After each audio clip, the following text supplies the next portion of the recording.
একাধিক দাবি নিয়ে মাইশরা গ্রাম পঞ্চায়েতের নিকট ডেপুটেশন দেয় মৃত কুরবান আলিশার অনুগামীরা। টেন্ডার দুর্নীতি, আবাস যোজনা, রাস্তাঘাট খারাপ সহ 22 দফা দাবি নিয়ে মাইশরা গ্রাম পঞ্চায়েতের প্রধানের কাছে ডেপুটেশন জমা দেয় মৃত কুরবান আলিশার অনুগামীরা।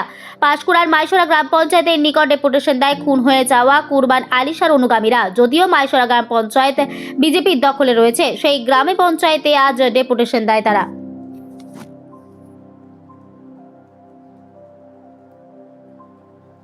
উদ্যোগে মাইশরা অঞ্চলে আমরা একটা ডেপুটেশন দিয়েছি।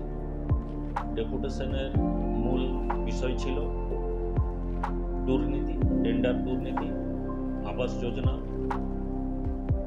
এবং অঞ্চলের মদ্যপান অনেক বেড়ে যাচ্ছে। এইসব আরও অনেক আমাদের দৈনিক যে গ্রামগঞ্জে সব দরকার হয় সেগুলোর প্রতিবাদে আমরা আজকে ডেপুটেশন দিয়েছিল।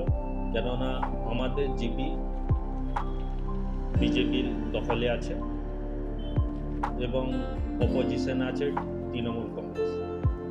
অথচ এত কিছু দুর্নীতি চলছে, বিজেপিরও উপর নেতৃত্ব এটা কোনো অ্যাকশন নিচ্ছে না এবং তৃণমূলও দেখতেছে কি হচ্ছে।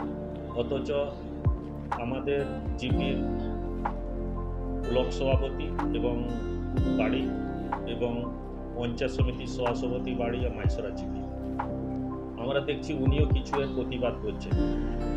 তো আমার মনে হয় বিজেপির মণ্ডল সভাপতি এবং তৃণমূল কংগ্রেসের ব্লক সভাপতি কিছু একটা মিলিত চক্রান্ত আছে, এর মধ্যে রহস্য আছে।